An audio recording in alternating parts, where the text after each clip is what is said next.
L'histoire d'un pays, c'est pas seulement l'histoire politique ou l'histoire économique. Ça s'arrête pas à savoir qu'une crise financière a eu lieu de temps à temps, ou ça s'arrête pas à savoir que tel roi a régné à tel moment. L'histoire en général, ça va bien plus loin que ça, et aujourd'hui, j'aimerais vous parler de l'histoire judiciaire française. Wow, j'ai dit beaucoup trop de fois le mot histoire depuis le début de cette vidéo. Il y a quelques temps, j'ai commencé à regarder des émissions criminelles, type Faites entrer l'accusé, etc. Et en fait, ça m'a grave passionné. Et il y a une affaire qui a vraiment retenu mon attention, parce qu'en fait, j'en ai toujours entendu parler, mais je me suis jamais vraiment intéressé à ça en détail. C'est l'histoire criminelle la plus connue et la plus médiatisée, parce qu'en fait, pendant des mois et des années, elle a été partout dans la presse, etc. C'est un méli-mélo d'informations, c'est un millefeuille en fait, d'éléments, d'enquêtes, etc.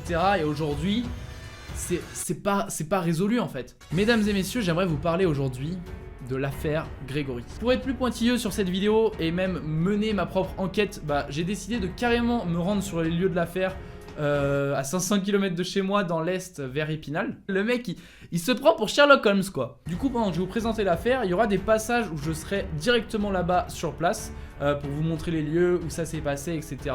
Et avoir des images, hein. C'est toujours mieux que prendre des trucs sur Google Images, etc. Ah oui, je vous le dis, maintenant je m'investis. Je m'investis peut-être même un peu trop parce que j'ai perdu beaucoup trop d'argent pour aller là-bas. J'ai été partout et je voulais vraiment être le plus pointilleux possible. J'ai été au lieu d'enlèvement, j'ai été au lieu où on a retrouvé le corps et j'ai également été au lieu d'enterrement. Je me suis aussi rendu devant les maisons de certains suspects et mon but c'était vraiment de pouvoir me faire une image la plus précise de l'affaire. Et bien sûr par respect pour ces suspects, j'ai pris aucune image, je suis pas rentré chez eux ni rien. Je suis juste passé devant pour me faire une idée de la situation. J'ai même posé des questions à certaines personnes du village pour savoir ce qu'elles pensaient de l'affaire. Sans surprise, il y a beaucoup de gens qui voulaient pas en parler. Et je peux comprendre parce qu'il y a beaucoup de presse, etc. qui sont là-bas. Là-bas, il y avait une espèce d'atmosphère, une ambiance lourde. Et j'avais l'impression que personne ne voulait en parler publiquement, comme si ça restait privé. Donc les gens acceptaient de me parler comme ça, mais ils voulaient pas que je les interviewe en vidéo. Mais j'ai quand même réussi à choper un passage avec une personne, c'était en caméra cachée, et je vous montrerai ça à la fin de la vidéo. Ah qu'est-ce que tu veux, on n'oublie pas le watch time. Je sais que cette vidéo, elle est un peu borderless, mais ça fait des mois et des mois que ça me trotte dans la tête de faire une vidéo où je mène ma propre enquête sur une affaire criminelle. Et comme je vois que vous vous intéressez de plus en plus à des sujets de vidéos sérieux, je me dis aujourd'hui c'est possible pour moi de proposer ce genre de contenu. Il y a des gens que ça va intéresser. Je vais bien sûr rester le plus neutre possible et accuser personne. Je vais me baser que sur des faits. Déjà parce que c'est pas mon rôle. Puis ensuite parce que j'ai pas envie de me manger un procès. Installez-vous tranquillement, prenez un truc à boire parce qu'aujourd'hui on va rentrer au cœur de l'affaire classée sans suite, la plus médiatisée de France. Alors déjà, tout ça commence en 1981. Ouais, c'est pas tout récent quoi, c'était il y a plus de 30 ans. On est à l'Épanche-sur-Vologne et on est en pleine diagonale du vide. Je vous promets, quand j'ai été là-bas, j'avais vraiment l'impression d'être dans des contrées reculées. Vraiment, on est dans la France profonde. Et c'est pas foufou quoi. Tu sors le samedi soir, t'as pas grand chose à faire. Jean-Marie Villemain et Christine Villemain, c'est un couple qui est ensemble depuis plusieurs années. Ils ont à peu près la vingtaine. Ils ont un enfant à ce moment-là qui s'appelle Grégory, qui a seulement 1 an. Et en fait, ils viennent de faire construire leur maison il n'y a pas longtemps, donc ils emménagent dedans. Jean-Marie, il est à ce moment-là contremaître dans une usine et en fait, il commence à bien gagner sa vie. C'est un youtubeur quoi.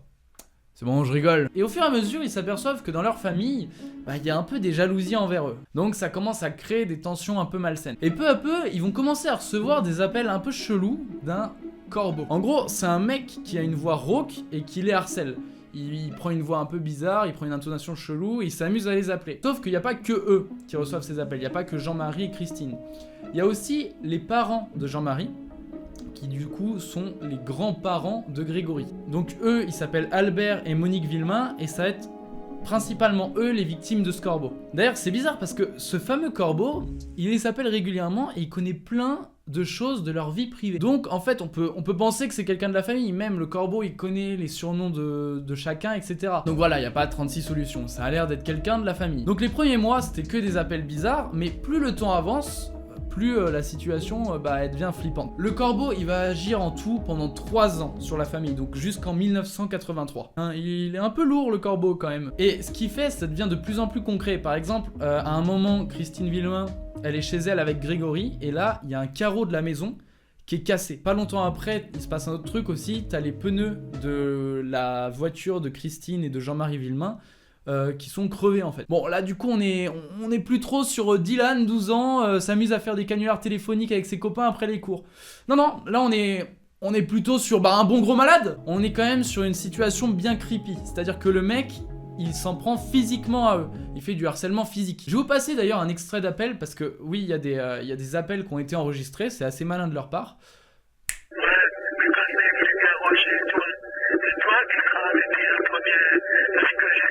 Ouais, on dirait une voix de film d'horreur. On dirait le mec qui joue Saw. Très peu de temps après, Christine et Jean-Marie Villemain, il leur arrive encore un truc vraiment bizarre.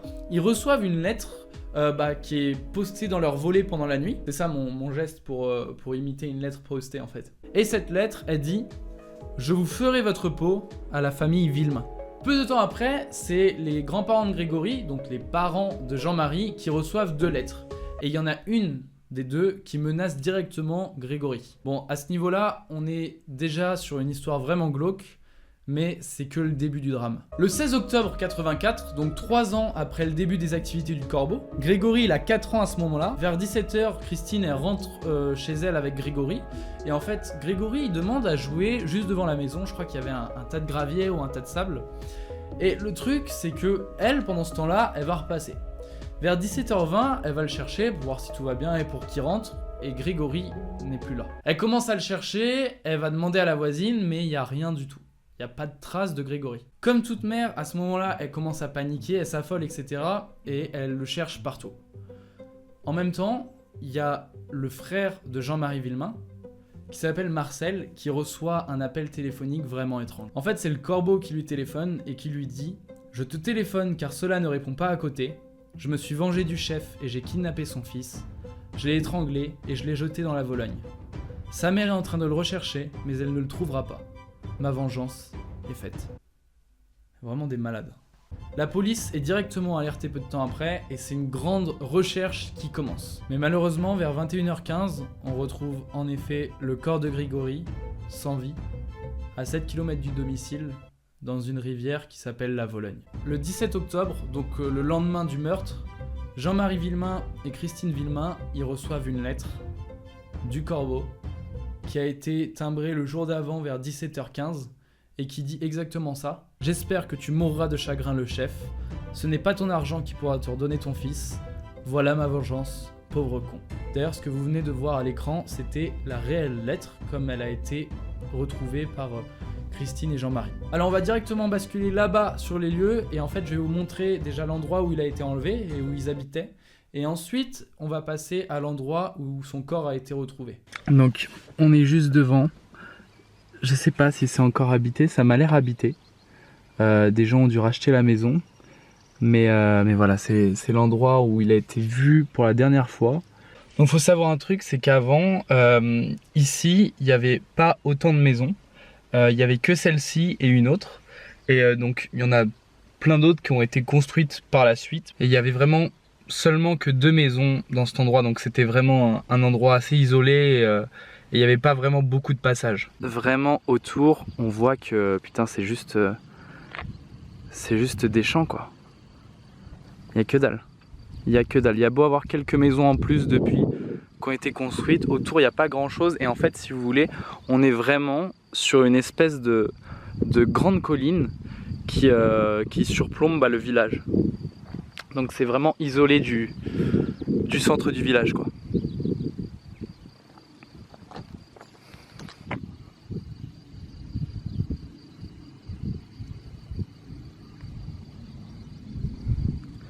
Voilà, là je zoome la maison.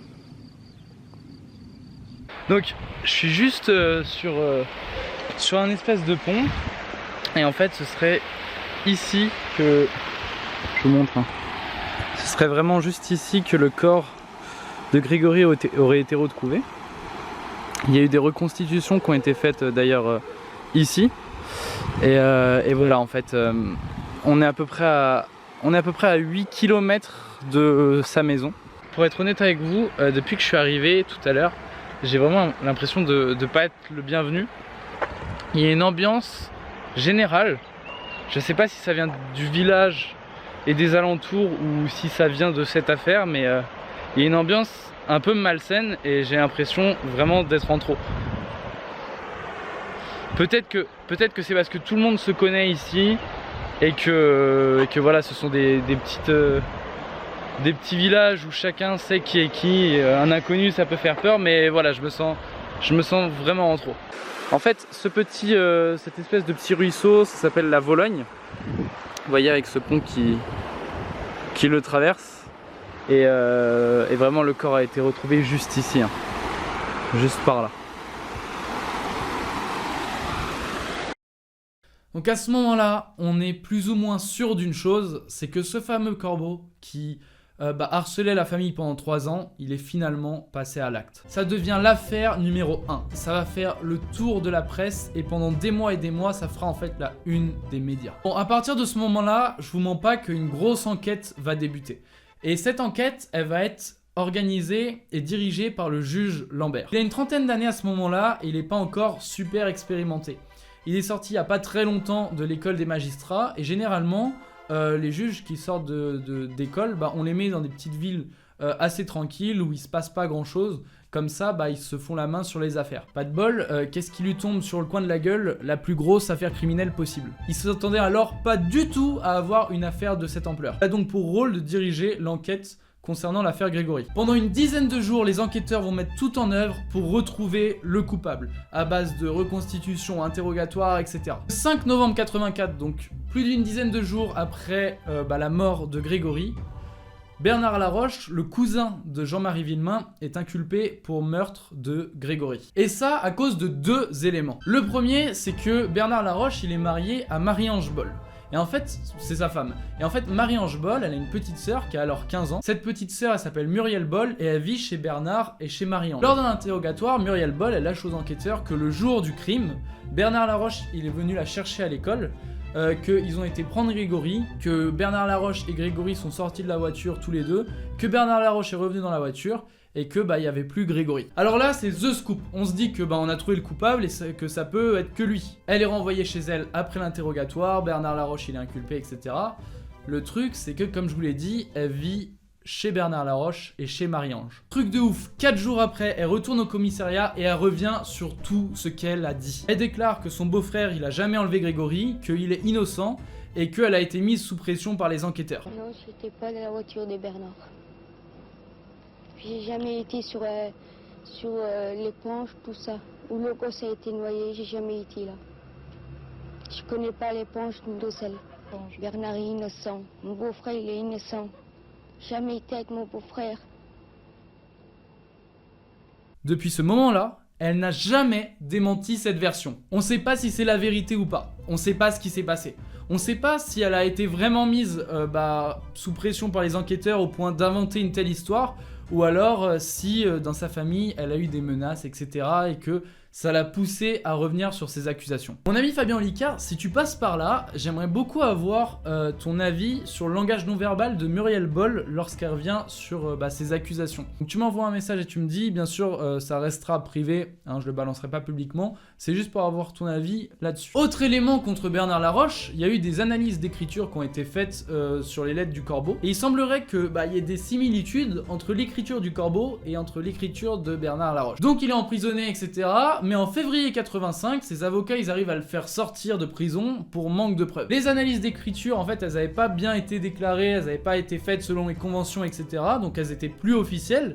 Et Muriel Boll, elle était revenue sur ses accusations, donc il n'y avait rien vraiment contre lui. On retombe donc à 0, ce qui veut pas dire qu'il est innocent, mais ça veut juste dire qu'on a plus de preuves à son encontre. Environ un mois plus tard, il y a des nouvelles analyses d'écriture qui sont faites, cette fois-ci officielles, et là, surprise, elle trouve des similitudes entre l'écriture du corbeau et l'écriture de Christine Villemain, la mère de Grégory. Donc nouvelle piste qui commence, maintenant on suspecte la mère. 4 jours plus tard, méga rebondissement parce que Jean-Marie, le père de Grégory, il est allé assassiner directement Bernard Laroche. Il était persuadé que c'était Bernard Laroche qui avait tué son enfant et pour se venger, il a décidé de lui mettre une balle de fusil. Ensuite, Christine Villemain, donc la mère de Grégory, suspectée d'avoir tué son propre enfant, elle est inculpée, mais elle va ressortir environ 10 jours après. En 1986, on va commencer à reprocher pas mal de choses au juge Lambert. il y en a qui disent qu'il a mal fait son travail, il y en a qui disent qu'il a perdu des preuves, etc. Donc il s'écarte de l'enquête et c'est plus lui qui s'en occupe. En 1987, c'est le juge Simon qui est mis sur l'enquête et alors lui, il vient de Dijon, c'est un juge de Dijon à la base, c'est une pointure. Il est en fin de carrière, il est super bon dans son domaine, il a beaucoup d'expérience, il est très reconnu et en fait il va prendre l'affaire Grégory très au sérieux. Pour lui, c'est l'affaire de sa carrière. Ça va devenir son objectif numéro 1 et il veut absolument résoudre l'enquête. Le gars, c'est elle dans Death Note, t'sais. Lui, il est super organisé, super méthodique, il va reprendre tout à zéro. Pour vous donner un exemple, là où le juge Lambert, il mettait 3 heures pour faire une reconstitution, le juge Simon, il en mettait 3 jours. Le truc, c'est qu'il fait de l'affaire une obsession. Il pense à ça tous les jours, il mène d'ailleurs des journaux intimes qui sont disponibles concernant l'affaire. Il ne pense qu'à ça et pendant 2 ans, ça devient... Bah, ça lui ronge la vie en fait parce que c'est son obsession. Il fait que travailler et à un moment, il était à bout. Il était à ça de retrouver le ou les coupables parce qu'il laisse entendre qu'il est possible qu'il y ait plusieurs coupables. Mais malheureusement, il fait une crise cardiaque et quand il se réveille, il est amnésique et il oublie les 2 années de recherche qu'il a consacré à l'affaire Grégory. Ensuite, l'affaire va être plus ou moins reprise. Déjà, on va annoncer un non-lieu de Christine Villemain. Donc en gros, aux yeux de la justice, elle va être innocentée. L'affaire va plus ou moins se tasser, on va plus en entendre trop parler, etc. Mais méga rebondissement, en 2017, plus de 30 ans après la mort de Grégory. Marcel Jacob et Jacqueline Jacob, donc en gros, ce sont les oncles de Jean-Marie Villemain et donc les grands-oncles et grandes-tantes de Grégory. Ils sont mis en examen et ils sont suspectés de séquestration et suivi de mort sur Grégory. Alors pourquoi est-ce qu'ils ont été mis en examen? Bah déjà parce que les analyses d'écriture, elles ont un peu évolué avec les années et on estime que Jacqueline Jacob serait l'auteur d'au moins 2 des 4 lettres qui ont été envoyées par le Corbeau pour harceler la famille Villemain. Aussi, sur un appel du Corbeau qui avait été enregistré à l'époque, on entend en fait dans le fond une personne qui descend 13 marches. Et le truc, c'est que la maison des Jacob, l'entrée, elle contient un escalier d'exactement 13 marches. Et dans la presse, j'ai vu qu'il y avait d'autres éléments, par exemple, sur la période où le Corbeau appelait, leur facture téléphonique aurait été multipliée par 4. Ils ont quand même été remis en liberté pour manque de preuves. En 2017, il y a également le juge Lambert qui se suicide.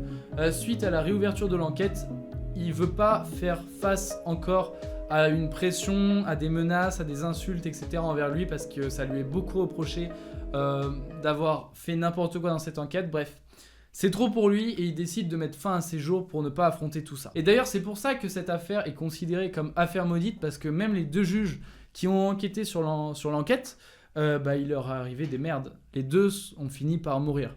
Je m'apprête à rentrer dans le cimetière où en fait Grégory a été enterré. Je sais pas s'il y a encore une tombe parce que de ce que j'ai lu, donc je suis dedans, je viens de rentrer dedans.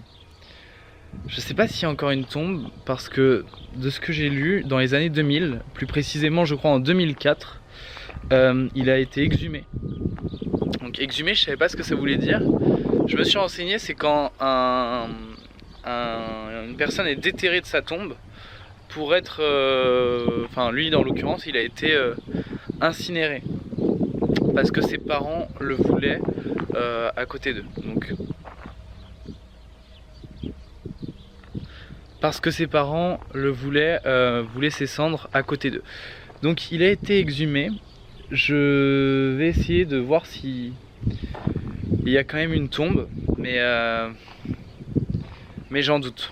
Voilà, j'en doute. Je viens donc de trouver la tombe de Grégory, qui est juste ici. C'est sa tombe, mais le corps n'est plus dedans. C'est-à-dire que, comme je vous l'ai dit, il a été exhumé en 2004. Et du coup, les cendres ont été récupérées par ses parents. Donc là, le cercueil est complètement vide. Alors apparemment, il y a beaucoup de personnes qui viennent ici pour faire un peu comme moi, pour s'informer, pour voir où Grégory a été enterré. Et j'ai vu l'interview d'une dame qui est une habituée qui disait que voilà, il y avait pas mal de gens qui se rendaient sur sa tombe et qui priaient, etc. J'aimerais vous livrer également une anecdote par rapport à tout ça, c'est que lorsque le corps a été enterré, la police prenait des clichés de toutes les personnes qui étaient présentes ici pour je suppose ensuite voir lors de l'enquête si certains avaient des comportements bizarres, parce qu'ils suspectaient vraiment que l'une des personnes, et ils en étaient même quasiment sûrs, que l'une des personnes présentes lors de l'enterrement était le coupable du crime. Je vais me recueillir en silence quelques minutes ici et puis ensuite je vais reprendre mon chemin.